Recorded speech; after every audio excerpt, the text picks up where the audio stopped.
நீங்கள் பார்த்து கொண்டிருப்பது நியூஸ் 21 செய்திகள். தமிழ்நாடு செய்திகளை உடனுக்குடன் தெரிந்து கொள்ள நியூஸ் 21 செய்திகளை பாருங்கள்.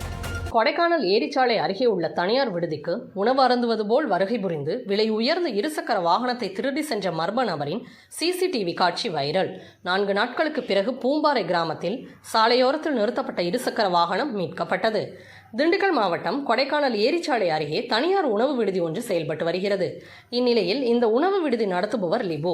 இவரது விலை உயர்ந்த இருசக்கர வாகனமான டியூக் பைக்கினை இவரது விடுதிக்கு உணவு அருந்துவது போல் வருகை புரிந்த மர்ம நபர் நைசாக சிறிது தூரம் தள்ளி சென்று திருடி சென்றுள்ளார். இது குறித்து உணவு விடுதி உரிமையாளர் கொடைக்கானல் காவல் நிலையத்தில் புகார் அளித்தார். இதன் அடிப்படையில் இவரது இருசக்கர வாகனத்தை காவல்துறையினர் பல்வேறு இடங்களில் தேடி வந்தனர்.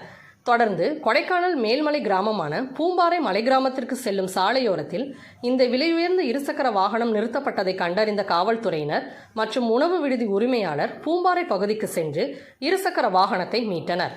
இதனைத் தொடர்ந்து இருசக்கர வாகனத்தை திருடி சென்ற நபர் குறித்து காவல்துறையினர் விசாரணை மேற்கொண்டு வருகின்றனர். மேலும் உணவு விடுதி பார்க்கிங்கில் நிறுத்தப்பட்ட இருசக்கர வாகனத்தை நைசாக திருடி சென்ற மர்ம நபரின் சிசிடிவி காட்சிகள் வெளியாகி பெரும் பரபரப்பை ஏற்படுத்தியுள்ளது. நியூஸ் 21 செய்திகளுக்காக செய்தியாளர் குல் சுரேஷ்.